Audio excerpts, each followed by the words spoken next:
Is there a way, in your opinion, that traders can truly learn to understand their emotional reactions in trading using a demo account? That's a great question. Yeah, I got to think about this one. Right. Good morning, gentlemen. Welcome back to the Trading Tavern, where we get to discuss all things trading with a little bit more of a relaxed atmosphere. Today, I wanted to discuss a hot topic which so many people go back and forth on: demo trading versus live account trading, right? It's something we've probably all experienced. It's something we've all discussed. And it's a real battle for a lot of beginners to get an understanding. If you're new to trading or you're new here, just a quick understanding of what that is. Demo trading is not real money. You get fake funds. You get put in a market that replicates the real market, and you can trade away, test the strategy, test the platform, etc., etc. Live account trading is your real money. You're trading risk on, and it's the real market when you're trading. Those are the two main differences. We'll dive into a little bit more a little bit later on. But first of all, I want to introduce the two lovely people who have joined me today. Trade Delicious host Aaron Collier, and of course, once again, Mr. Don Dawson. How are you guys doing? Doing great. Good to be here. Good. That's always a fun time. Yeah, Don's not mentioned it, but he's got a massive fishbowl glass of wine sitting in front of him.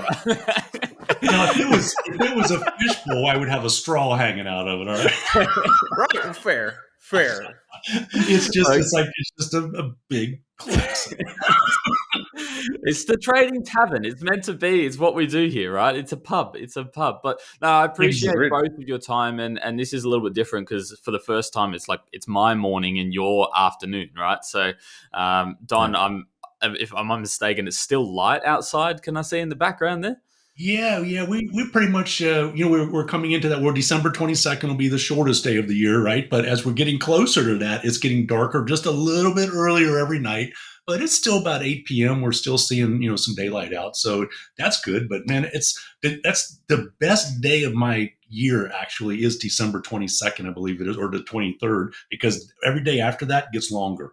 But coming after, I think it's June 20th or whatever it is, when we get to the point where that was the longest day of the year, we're going down. That's sort of depressing, even though it's a summertime. So I love the daylight hours. I mean, you can't beat that. I mean, when you get wintertime, and I know you guys in Australia are going through it, but in the wintertime and you get to short daylight hours, it's miserable. It's hard to find anything to make you happy. I agree. There's nothing better than I'm a big fan of afternoon barbecues or dinners, being really outdoorsy for those dinners. And there's nothing better in summer, shorts, t-shirt, hot weather. You're at a lake, you're at the beach or something, and it goes till 10 p.m. and it's still daylight. You're watching a nice sunset. Wow, 10 p.m. Man. Perfect. Right, 10 p.m. That's something. That is pretty nice. Yeah. Anyway. Yeah. Sorry. Let's jump in. Demo trading versus live trading, right? I'm going to ask both of you a very simple question. When was the last time either of you demo traded? Aaron, let's go with you. Yes. So for me, my friend, it was probably last week.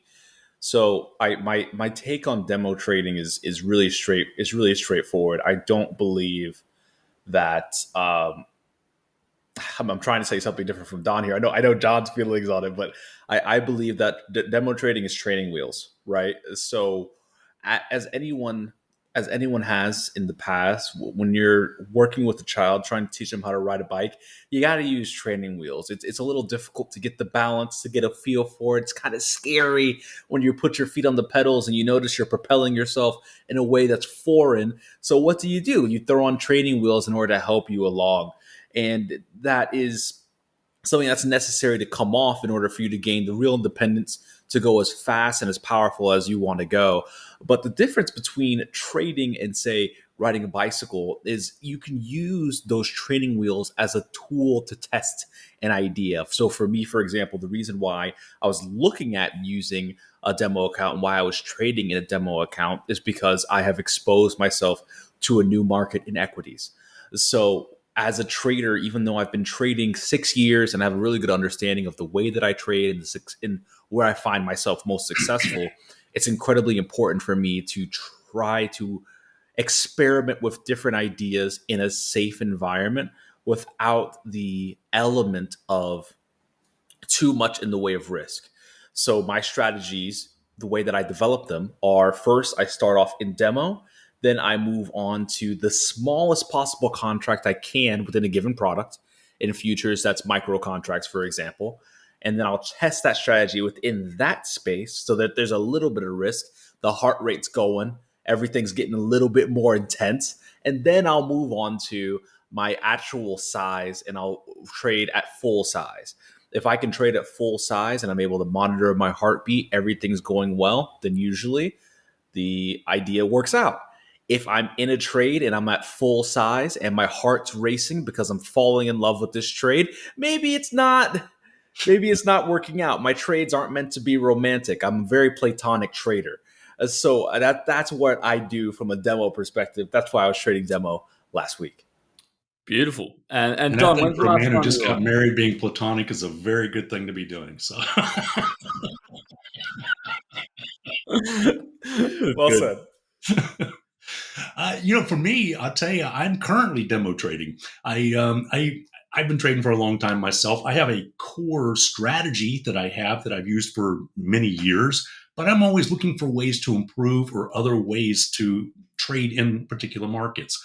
I'm not a big day trade fan, but I've got a strategy that I've been working on, and it was more of it's still using daily trend, right? But it's like when you come in and you start looking on a 60-minute chart for some what I call areas of interest to trade off of. So what I did was I wrote some rules down like usual, and then I did a little back testing on it. Okay. And the back testing was just kind of like, okay, bring it forward. Let's just see, does it really have some positive results? Are there any other new rules that I found? Because what I found is once you write rules down, I used to type them all out like on a Word document, right? Made it all, I had all my grammar was correct, my punctuation, everything was perfect. And that first time you wrote that, you had to come back and you deleted half of it because it was like, oh, I got to change that. Oh, I got to change that. So now it's just about get the things in line, get, sort of like an outline. And then as you do the back testing, you're filling in that outline because you're actually picking up nuggets actually that come up that you didn't think about while you were designing the strategy. Once I do that, I'm a big believer for me. I don't want to stay on it for too long, but I just want to see once I have my rules, I sort of back tested it. Now I come forward. I want to demo it going forward, and just see for one. If I was a new trader, I think demo trading is very good in the sense of as demo trading allows you to get used to the platform. Because there's nothing worse than to make a mistake of hitting a buy or a sell button by accident when you meant to hit the other one, or not being familiar with your platform and having to think too much about how to use it when an opportunity arises. So the demo kind of helps eliminate some of that guesswork, if you will, or some of those possible mistakes, because it kind of gets you more familiar with the platform. But to use it and think that your returns are going to be like you're going to have the same returns in the market, it's really not a good way to think about trading because there's a lot of emotions and stuff that comes in because when you put your real money on the line, it's a completely different ballgame. And so anyway, that's why you got to have the rules coming in, back testing it. And what you're really doing is you're just looking to say, can I hit every one of my trades on my demo? Every time there's a setup, can I take that trade? And if you can, that'll help you going forward because what you did, you start to see a pattern of this thing actually was working. So you have confidence in that strategy. What I like to do too is not only after I back tested something and then I go through demo, I like to do a forward test with it as well. Meaning like you're just watching the market, having it set up in there. And then what I'll do is I'll come in and I'll be like, okay, let's just see how this market goes for the next week or two. After I've finalized my rules, I'm done with my demo. Everything has been back tested. Let's just do maybe a couple of weeks of just watching it. I'm usually not in a hurry to use a strategy in the market because, like I said, I've got a core strategy I use regardless anyway. So this is just kind of like a side trading style that I might try and incorporate for some shorter term trading. But that's really just what I like to do with it. Just take my time, bring it into the market, and just I call it forward testing and just seeing, okay, is this thing really working in real time?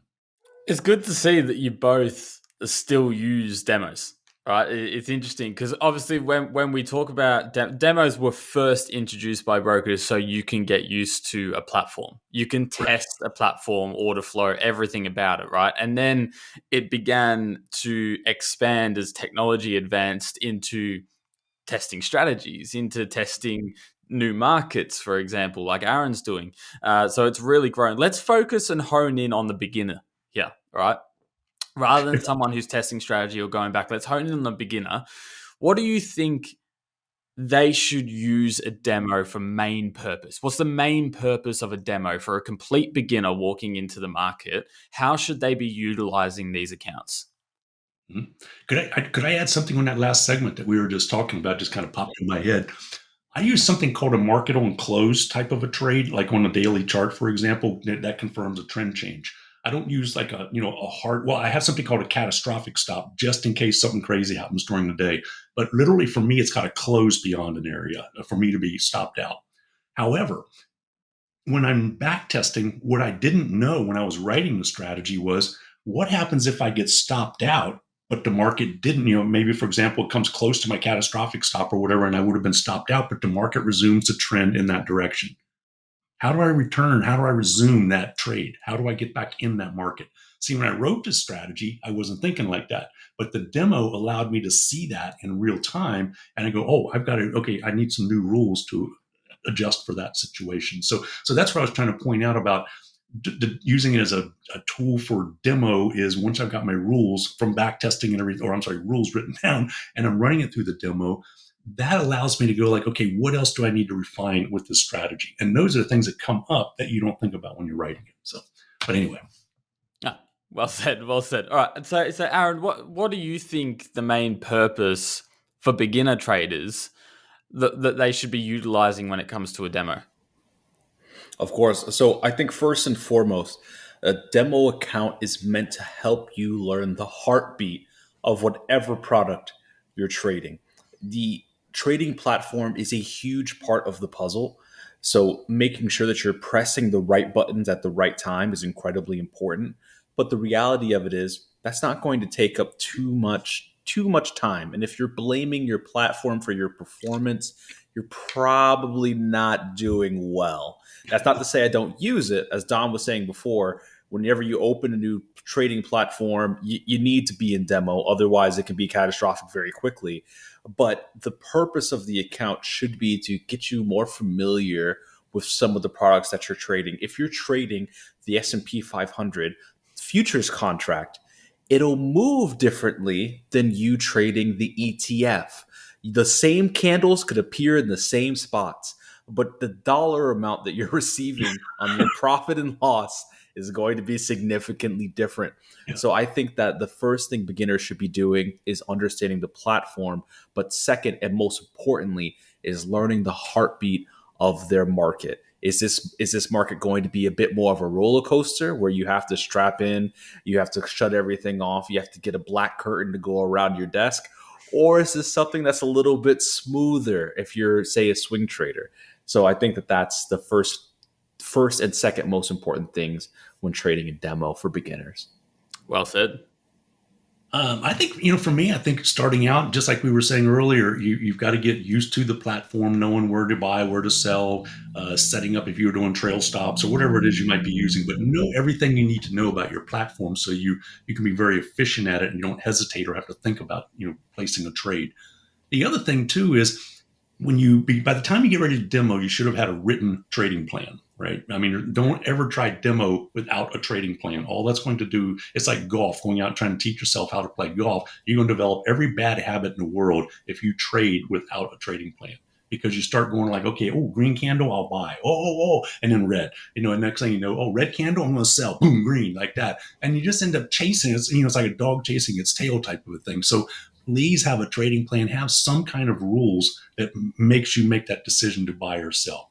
And then what the demo also does too, just like I have a quote that stays over in one of my monitors that says, perfect the execution, not the results. You need to go through your demo trading following every last detail of your trading plan. And if you can't do that on demo, you are certainly not ready to go out and start putting real money into the market. So I look at let's just give you about a 98% of the time you should have been following your rules. I'd consider most of us are human, and we can go through that. We might screw up once or twice, okay? But as a new trader, you've got to learn to follow your trading plan right to the T, perfect the execution. Don't worry about the results, just follow your rules. And you need to do that through your demo. So when you get to the end of your demo trading and you're looking at, don't look at just how much you made or lost. you need to document every trade you made. Did you follow your rules to the T? If not, what rule did I break? Why did I break that rule? That's more important than the dollar figures, because if you follow your rules, your dollar figures will work for you in the end. So I think that's another good benefit of using demo to learn how to perfect the execution of your trading plan. Because if you can't do it in demo, the emotions of real money will not allow you to do it in later on. I think it's interesting what you've highlighted there, and it's going to lead me to this next question, which is going to be a real tough one to answer for both of you. Okay. At what point should someone who's demo trading transition to live trading? What would be the process, in your opinion, that they see that goes, okay, I'm ready? Boom. I'm really aggressive. So this may not be for everyone, but I truly do believe that you should get out of demo as quickly as possible as a newbie. That doesn't mean that you take your 401k and put it into a trading account. Please That's don't. not what we're saying here. But I 100% believe that I don't care how much you have. You could have $100 or $100,000. I totally believe that you should have $1,000 that you put into some kind of account. $1,000 that you don't need. Maybe you had a bar mitzvah. Maybe you got a bonus at work. You throw $1,000 into an account, and again, you trade the smallest possible size of whatever asset you're interested in. You trade one contract on futures. You trade one share in equities. You trade the smallest denomination possible, and you do it from there. To get to your point, to get to your question, Jordan, at what point should you transition? I think you should come up with a number. It can be arbitrary. For me, it's 30. After 30 trades, I do a massive review of my trading. I take a look at the whole strategy over an extended period of time and see what's worked, see what hasn't. As long as you have that trading plan that Don talks about so eloquently and you're able to review it and see what's going on, after say 30 trades or 50 trades, whatever number you decide, you should 100% take real dollars, put it into account, and try to replicate your performance, if positive, in that account. Because that little bit of money, even if it's $5 that you're risking a trade, that's $5 that could be a couple Hershey's bars. That $20 is a pizza or two. You're able to start equating the money with your emotions. Yeah, I think that's a great point on there, Aaron, because if you think about taking, like you were saying, taking $1,000 out of your account, even no matter what size you have, and that, again, with just a random number we're picking, but you take that out and call that your tuition. Okay, you're putting that on the line, going like, this is what I'm willing to lose to come in and get my feet wet in the futures market or in whatever market you decide you're going to trade. So I think that's, if you do it that way, you've got, I think in the back of your mind, it kind of gives you a, what's the right word for that? A barrier or a wall that you know where you'll stop. If you come in with your full size account and you start losing, in your mind, you're going to hear one voice saying, how far are you going to keep going with this, stupid? You're going to lose all your money. And the other voice is going, well, you're not going to go very far if you don't keep trying, like that. So if you come in with that sort of, there's a word I'm trying to think of here for that, but it's kind of like a backstop. There we go. So that becomes like your backstop by setting that predefined amount you're willing to risk on a trade. I think that's a great idea to come in and do that with. So, the transitioning side of it for me, I always tell it, back when I was teaching classes, I always said the same thing. I don't care how much you make when you were trading. You could make $10,000 on your demo. If you did, you probably were cheating. You were like, going all in for every trade, right? But the point is, that's not really important. The biggest thing is, if you journaled, but you did journal every trade in your demo account. How much did you follow your trading plan? Did you skip rules? Did you break rules? Why did you do that? What happened to you during that period? And you're going to document all that. Were you feeling bad that day? Or was it, something personal in your life going on, business, whatever it might be? What was distracting you? Why weren't you performing well that day? And you need to look at all of that more than your P&L. P&L, like I said, will work for itself if you follow your own rules. Because if you've written a trading plan and you've back tested it and shown that it had positive results, but once you take it to demo and it doesn't show positive results, there's something wrong with you, not the strategy. So you don't want to screw up a perfectly good strategy. And that's where most people want to go. As soon as they have a loss or two, they want to fix the strategy. More times than not, they need to fix this, not the strategy. So I'm with that.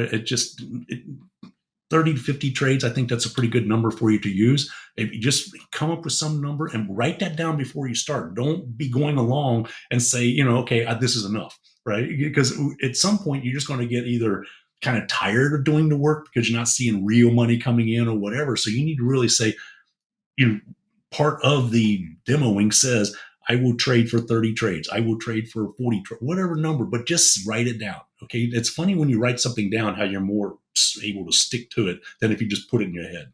Right. So I think that would be a big difference for a trader coming in as well. Well said. Absolutely. Well said. How long, I'll start with you, Aaron. How long do you think the average time frame someone's on a demo account before they fund a live account? Like, take a swing. Take it. Okay. Just take a random guess. What do you think that? So I've done some digging. I've spoken to some friends who are in the industry and done my best to get an as accurate as possible number. Now, that's pretty hard to do with what I'm attempting to dig here, right? So any of the statistics which we talk about today don't live by, because they're estimations and their averages pulled from a number of different niches, but I have managed to get down to an average number, and I was surprised by it. So I want you two to take a swing at how long you think someone's on a demo account before they fund a live account. Okay. My wife and I are constantly making bets like this. It's a part of the risk manager in me. I live my life in bets, so this is perfect. So for some reason, my initial thought was 48 hours because there's so many new guys our age and much younger that are hopping into this space that want to YOLO their $13 into 13 million on GameStop. But that feels too little. The second idea I had was 14 days. So somewhere in the middle, I want to say something like, I say 6 days, an awkward number, but I say 6 days before someone goes demo to live. Don, what do you think? Very good point to bring it in there. I think I'm looking at it from when I was teaching, and I'm seeing a class, and the younger guys were the much more aggressive ones. And the problem is they didn't even take time to develop a trading strategy, much less write a plan for it. So they were really like just jumping in with both feet. They were kind of like horses in a racehorse or something, and before they opened the gate, just gnawing at the bit, wanting to get out and go. Let me go trade. And then I had the other ones who were willing to take the time to write the trading plan out, but yet they're still sitting there on demo because they're afraid to pull the trigger. So I've seen both sides of the spectrum all over the place. And it's, but I'm going to go with about a month, maybe 20 trading days, whatever. Let's just go with that, or a month, we call that. So I'll just go with that because I'm going to balance out what I'm seeing. The racehorses over here and the tortoises over here. And just we'll go with that. So my first reaction was tortoises. Right, I straight away went, people getting to learn the platform, learn the assets, everything. They're going to be on there for like 2 months, maybe 2.5 months, really get the feel. 3.5 weeks is where we landed. 3.5 weeks. So, oh man, you almost hit the nail on the head there, Don. Damn. Okay. You are correct. The younger demographic are a lot more aggressive. They do get in. But what I also found really funny is 3.5 weeks there on demo. Only 50% of people carry on to actually go fund an account. Only 50% of the traders that got a demo, from where I've pulled this data, only 50% of them go on to fund their account. Now, I thought that was an interesting statistic. You know what, though? I like that, though, because this comes down to not everybody's going to be a trader. We have ambitions to be a trader, and I think they got to look at it and go like, this makes no sense, or this just scares the hell out of me, and they realize it, and they go, no, and back off. I think that's a good number. I thought it would be a lot higher. I thought it'd be like 80 or 90%. Funded the accounts, because we hear of so many horror stories of people blowing up accounts all the time. But that's an amazing number. Yeah. Just to worry you a little bit more, then 20% of traders never use a demo. They go straight to live. Wow. A fifth of people never use the demo. They go straight to funded. That's Yeah. amazing. I wonder what the history, what their experience was before they came in. I mean, were they leaving, like when they came to your door, to the platform that you were asking somebody, had they already been trading and they were just switching platforms, or, something like Yeah. that? This So, is all everything you need to take into account. So this is pulled from multiple platforms, and it's averaged down. But yes, this isn't taken into what their experience is. It's not taken into how much money they're funding with. It's not taken into. So these are really generalized statistics. We shouldn't live by them, but I still think they're interesting to know and interesting to share. But yeah, 20% of people don't ever use a demo account. They just go straight into funded trading. yeah. I had a guy one time, he was in class, and it was a father and son. They were in there, and this just blew my mind. He had just retired, and he had probably, I think it was about $500,000 for trading. He bless you, for $500,000 just earmarked to put in for trading from his 401k. I don't know what the rest of his money was, but he said he was going to take $500,000 and put into that. And he wanted to do it the following week after a 5-day class. Okay. And I'm sitting there going, you've got to be kidding me. You can never do that. First off, let's talk about, I don't know, I know a lot of you guys, you trade on CFDs overseas and everything, and as opposed to the futures markets. In the United States, we have, in the stock market, there's a government agency called the Securities and Exchange Commission, which literally gives you insurance to your cash in your trading accounts. Meaning, if anything happens, you're 100% protected, as far not against losses, but against anything with the brokerage firm going out of business or anything like that. You're 100% protected. But so many people don't even know this. But in a futures account, your trading account has no insurance, no protection whatsoever. And these people were talking about putting $500,000 into something like that. You've got to be out of your freaking mind to do something. So it's kind of like, if you have that kind of money, leave the money somewhere where it can be easily transferred in and out of your trading account, right? You can do that so easy, especially with the ACH transfers now. Back then it was wire transfers. Do it that way. You don't need that kind of money into your account to be placing trades. I mean, you look at a lot of institutions probably are, $1 million traders, and this guy's going to do half of that. So it's like, you've got to be kidding. Somebody has no clue what they're doing and wanted to put that kind of money into the market. I mean, it just blew my mind because I'd heard stories about it, but I never witnessed it. And I'd said, well, finally got to see this. Yeah. I witnessed this a couple of weeks back. I met a guy, no trading experience. Now, had investing experience, very good businessman, right? And he invested in equities markets, but most average investors, ETFs, individual companies, he's not trading.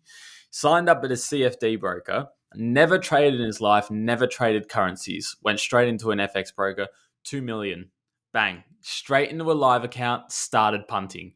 And I was just like, excuse me? It's like, what? No experience at all. $2 million in there, started opening ridiculous sized positions, leveraged up, and willing to learn, should I say. And I was just... And that Forex broker probably now has the biggest, probably 10,000 square foot beach house in Australia on the most pristine beach that you've ever seen. So gorgeous.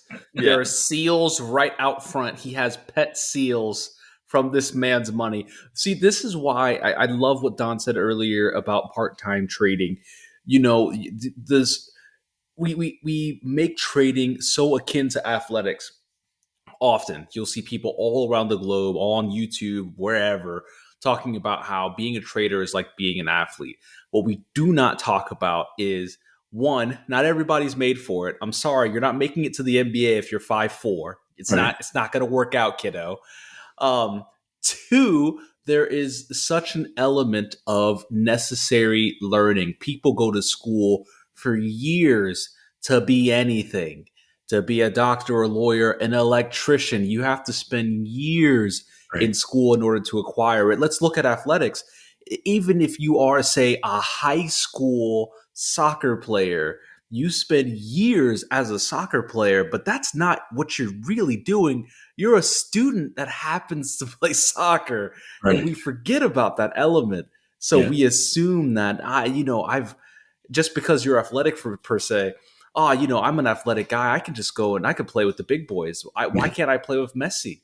I can play with Ronaldo. I'm an athletic guy. I'm a doctor. I'm smart. I've performed well in different academics. I can go trade. I can make $1 million in a day. Why not? because the type of skills necessary may be similar, but they are not the same. $2 million in an account is amazing and terrifying. Yeah. Jesus. And look at the story you had just put there was a good analogy, because if you think about it, as the high school player is playing soccer, he's also, or she is a student. Okay. The student is what is going to support this person as they go through life, not the soccer or not the athletic activity. Any professional in athletics today, especially, would tell you they have a very short time horizon to make money. Look, any pro will tell you they go into any pro event, and there's only 4 or 5. I know as far as we have National Football League, I'm not a big fan of it, but I mean, 4 or 5 guys who've been in it for more than 10 years. But they get cut, they get injured, whatever. What do you do after that if you didn't stay as a student in the school? And so people need to realize this thing about trading is the same thing. You're going to go into trading. It should not be your sole source of income. Okay. It's too dangerous to do unless you literally have millions of dollars and you are bored to death and you have nothing to do. Allocate 0.1% of that money and go play with it. Okay. It's the same thing as going to a casino is what it's going to amount to, right? Except if you go to a casino, at least you get a free drink. So I don't know, why would you mess with the market? But the point is, it's so silly to think how people get this dream that they're going to replace their whole life is going to be trading. That's going to be my whole income. And the people who do make it, if you're doing that, the majority of them are day traders. Okay. A lot of them are, because they got to get in, they got to get out, and they book the profit. Where does that come from? As we're growing up and we're taught to go work hard every day and get a paycheck, right? As we go into trading, I can't tell you how many times when I first started out trading, coming from a blue collar background, here's a good story. It was like noon one day and I hadn't traded. Okay. I was trading the 30-year bonds. This is back when we used to call brokers in and everything like that. I hadn't had one trade in by then. My mother calls, and we didn't have caller ID at that time. So I picked the phone up, not knowing who it was. I figured during the market hours, could have been a broker, right? So any other time, I probably wouldn't have answered it. I answered the phone. My mom's going, "What are you doing?" I said, "I'm just sitting here watching the markets." She goes, "What do you mean watching it? Why aren't you doing anything?" I said, "Because it's not doing anything. The markets haven't given me anything to do." She goes, "You're just sitting on your rusty ass playing video games." She goes, "Which is my wife, I think, but you're making Kim go out and work for a living while you're sitting there playing games." I was like, I slammed the phone down. Like that. So, and this was like coming right into lunchtime. And this is how stupid I was. I'll never forget this. Now, I was trading a 30-year bond back then, which is $31.25 a tick. Largest per tick contract we have in futures markets. And I had a peon trading account. No business at all trading these things. So I called my broker up, and all I wanted to do was coming into lunch, all I want to do is just take a tick out of the market, because I've been $31.25. And then I could say, okay, I made $1 and, I can go have lunch and I've made my mom happy, kind of a thing, right? I had to put 8 tick risk on it because my order had to go into the pit. You couldn't, like today's electronic trading, you can't just put a 1 tick stop in the pit. Oh my God. They've been like, they wouldn't even put the order in because they just said how stupid that was. So anyway, I've got $250 risk, 8 times 31.25, $250 to make $31.25. Well, you know how this story ended.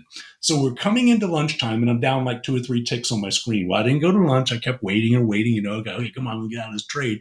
Now it's down 6 ticks. And just about the time lunch was over, my broker's calling, "Hey, here's your fill on your loss, $250. Now I'm hungry as a cut dog, meaner than a dog. I now lost $250 just to please my mother to make $31.25. But all that came down to, from the way I was raised, I felt like I had to do something every day in the markets, because that's what we were raised to do, right? To work every day, get paid for it. But if you come in with that mentality in trading, that's not how trading works. Trading is not an ATM machine. There's no guarantees in this business. You've got to learn to think in terms of probabilities and really come in there and accept what the market gives you every day, not expect anything from the market. Just accept it. This is something I've been highlighting in a recent piece of content.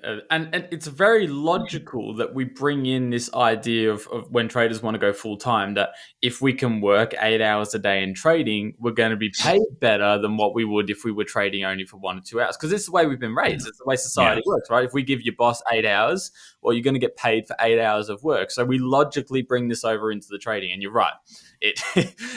No, if anything, you're probably going to cost yourself more money being in front of the charts that long and really dedicating. And there's a little. Sorry, Don, go ahead. I was going to say, Aaron and I have talked about this off screen before, but trading, you know how we talk about, like, when somebody asks how old you are and stuff like that, you go like, what, in dog years? Because like dog years, it's like 7 years for every one. In trading, it's no lie. It's like dog years. Every hour is 7 hours. If you sit in front of a screen for 8 hours, you've almost been there for a week for sitting there for one day. And the thing that it does to the human mind, a human body, that much stress in front of a screen, not moving, you cannot function properly to make money in the market consistently. You will burn out. You will do really bad mistakes in there because you're sitting way too long. And most day traders I know do not sit in front of a screen 8 hours. The ones who are starting out, the rookies, they're all 8 hours, 10 hours, 12 hours, because it's a 23-hour market. I would say, the reason that the casinos are open for 24 hours a day is because they know the longer you stay there, the more you're going to play, the more you're going to lose. But if the markets are open 23 hours a day, you see the parallel? You keep trading that long, you're going to get more of your money back. So you've got to set that window of like, okay, I'm really a morning person. 9 o'clock, 11 o'clock, I got to be out of there for a day trading, right? Or maybe I'm an afternoon. I wake up in the morning, my eyes are foggy, so I'm not very good, but I'm an afternoon trader. Whatever it is, but come up with your window of 2 or 3 hours and go for it. Put 100% for that 2 or 3 hours, whatever it is. That's what a day trader really does. They don't sit and stare at a screen all day long because they can't humanly function. They can't think. They will make, like I said, the worst mistakes in the world if they try and do that. Something I think so many people should live by, and it's something I always love to say as well, is trading should complement your life, not consume it. Exactly. And I think that's powerful in itself. If you're struggling with time management and understanding when you should be in the markets, just constantly say that. You're doing this to complement your life. You're not doing it to consume it. And it's really important. Let's jump back into a very common talking point when it comes to demo trading, and it's the emotional difference, right? The psychological difference. When it comes, as Don pours a glass of wine. I poured an extra shot as soon as you said that because I'm like, this is going to hurt. Look, I'm not going to spend heaps on this because we know there's a big psychological difference between having real risk in the market and having no risk in the market, right? You can trade carefree. Doesn't matter. You're not going to lose anything. On the other side, you're going to be sitting there with a straitjacket on, scared to pull the trigger because you're going to lose everything. Is there a way, in your opinion, that traders can truly learn to understand their emotional reactions in trading using a demo account? That's a great question. Yeah, I got to think about this. Right. You're allowed to say no. No, because anything is possible. The only thing I can imagine is if you have a spouse, just let them watch over your shoulder, and those exact feelings are the same exact feelings in my opinion, because what you're doing is you're trying to put on a performance, so the emotional side of things in demo is nearly impossible to replicate unless, in my opinion, you are doing something publicly in front of others. If you have to share it and you have to be honest about what you've been experiencing. I trade with a group of really great people, friends that I've made over the years, just in trading communities, forums here and there. And a part of the reason why I do that is because of accountability. There you go. If I go and I lose, $1,000 or $2,000 on a trade, and it's an obvious uptrend and I'm shorting all the way up, I have to talk to a buddy of mine on Friday, and he's going to ask, hey, so were you just practicing being stupid, or was this just something that you're aspiring to? Like, what's going on here, big guy? Did you tax write-off this year? Right. Is there some money you're hiding from the wife? Like, what is this? You could have just sent it to me. I think that it is possible, but I think that it has to be a form of accountability. If you do this type of thing in a group setting, showing off your demo and being completely honest with it, posting a picture up on Twitter, sharing it with a friend or two, that might help. But even that isn't foolproof. Right. That's I true. love that. Man, boy, he hit the nail on the head with that one. I mean, Yeah. that was just kind of like perfect. But and this comes back to too, in the older days when we used to trade, we had to phone orders into a human being. So I just Yeah. remember Saul Stone. That's where I used to phone some orders into up in New York. And George would answer the phone. And as soon as he answered the phone, he would already have the pit phone up to this ear. And then yours is here. And you could hear the pit screaming through his ear. Like, sometimes I didn't think he had anything between his ears. But anyway, you would call this guy up. And if you were on a losing streak, like, for example, if I had like 3 or 4 losses in a row, and now I'm putting an order in for a particular trade. I'm like, hey George, I want to go long despawns or something like that. It's almost like he paused for a second, put his hand over the phone, goes, Dawson's going long bonds, short him. So it was a true accountability when you had to talk to a human being placing an order. Like today, it's so easy. How many times have people they got stopped out and they said, oh, I'm just going to reverse my trade. If it didn't want to go up, it must want to go down. And they hit the reverse button and it goes the other way. You try doing that on telephone with your broker and they just pretty much, they won't even answer the phone for you anymore, right? Because they're trying to save your account.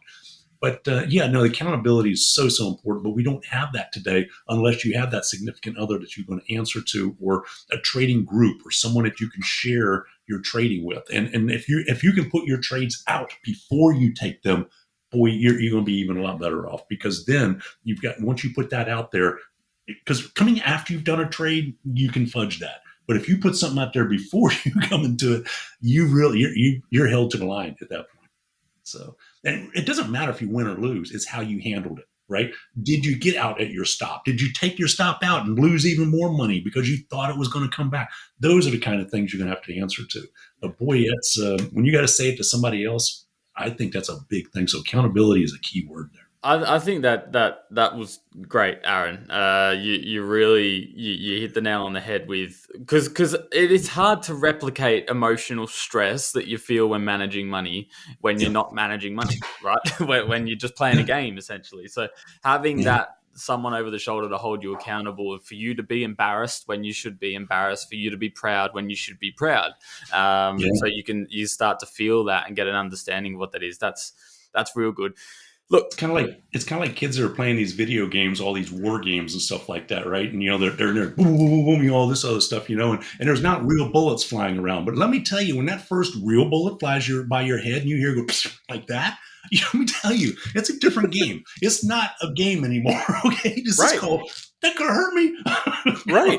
So, and Don, I think that's such a beautiful analogy. I think of it the same way for boxing, for example. As you guys know, I'm a martial artist. Every week I spar people at least twice a week. It's something that keeps my head on straight, even though people are trying to knock my head off, right? What can I say?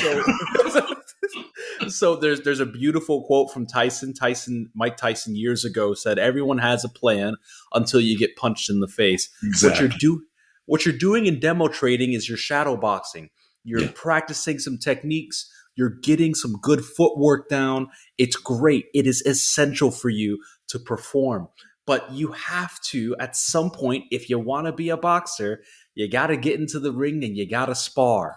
Yeah. Of course. Now, the thing about that is there's a kind of intermediary there. You're not jumping from losing no money to losing only a tad bit to losing only a tad bit, so on and so forth. What most people do is they go straight from shadow boxing to fighting George Foreman. Let me tell you something.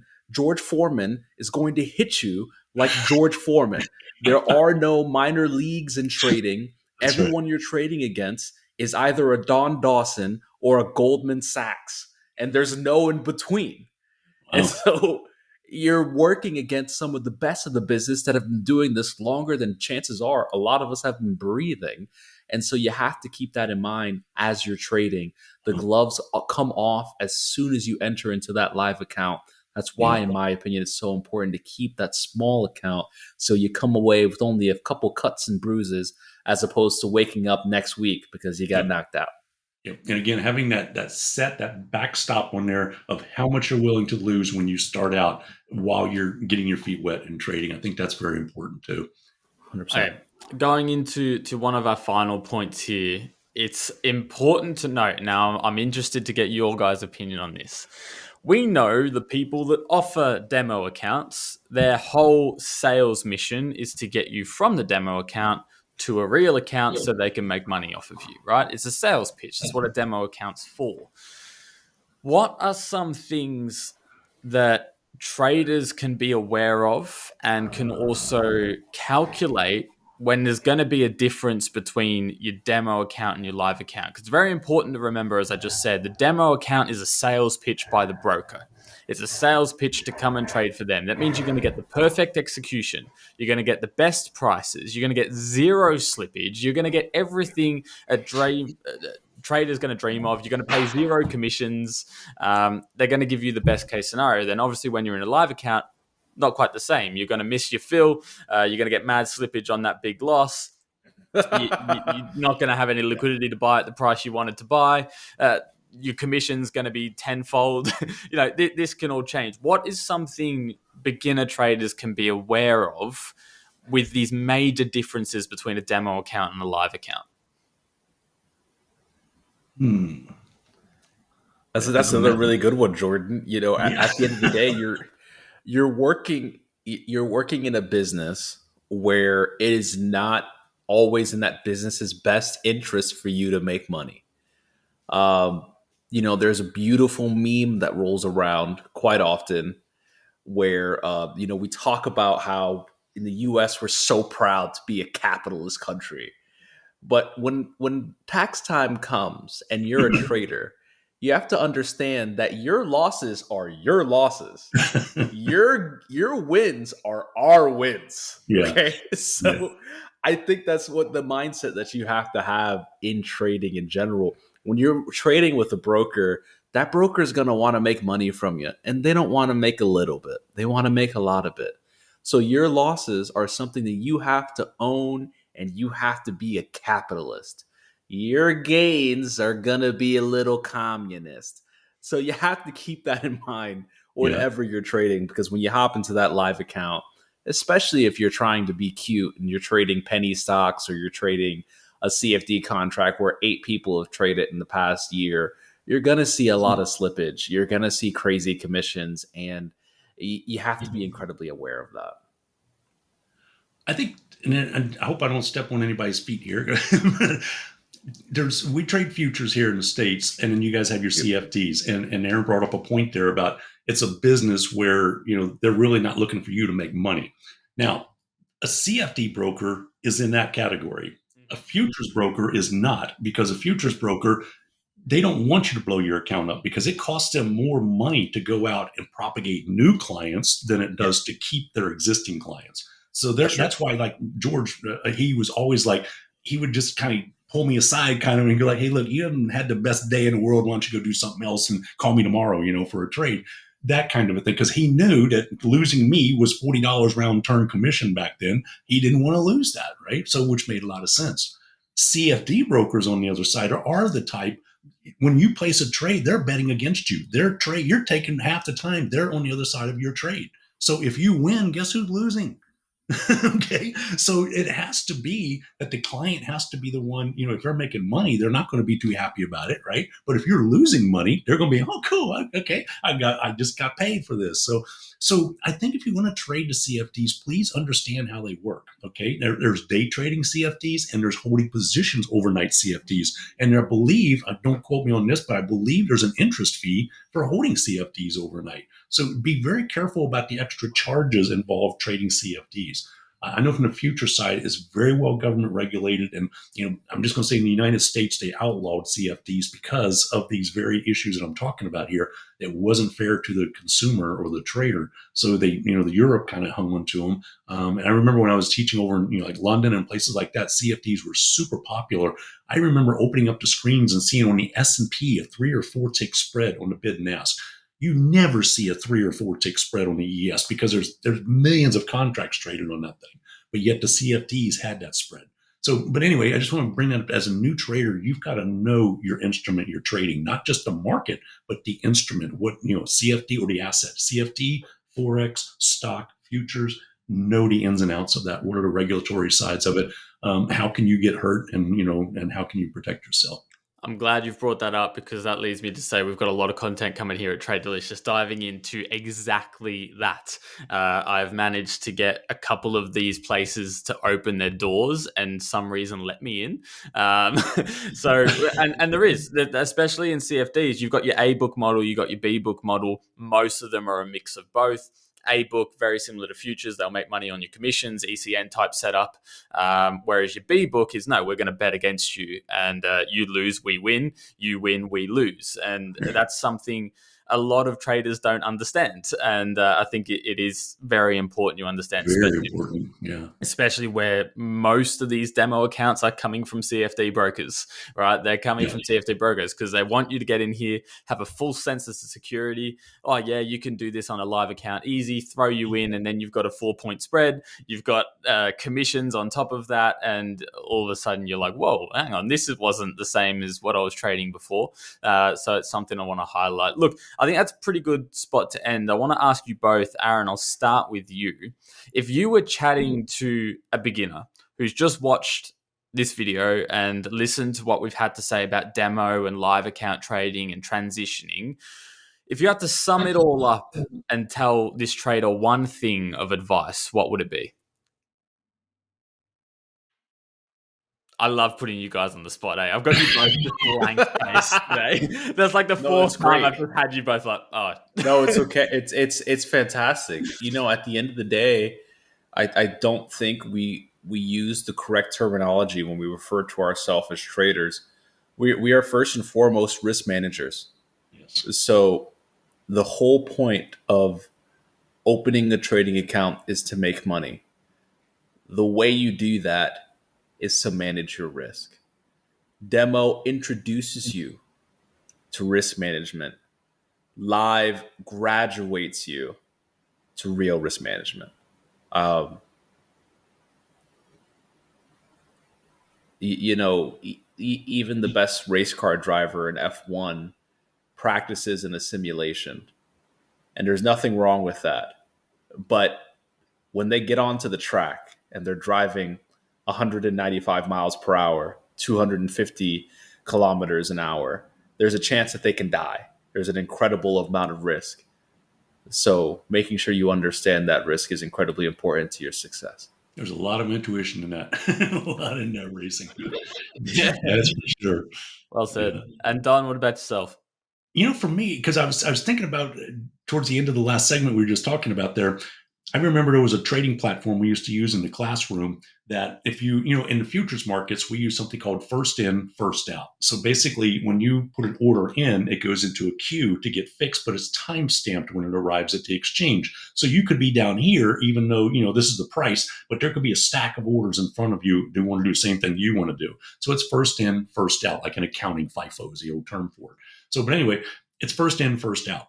But in the demo account, for example, you could put a limit order in. Let's call crude oil. So let's say $72.10. You could be buying it, and then you could sell it at $72.11. That's a $10 profit per contract.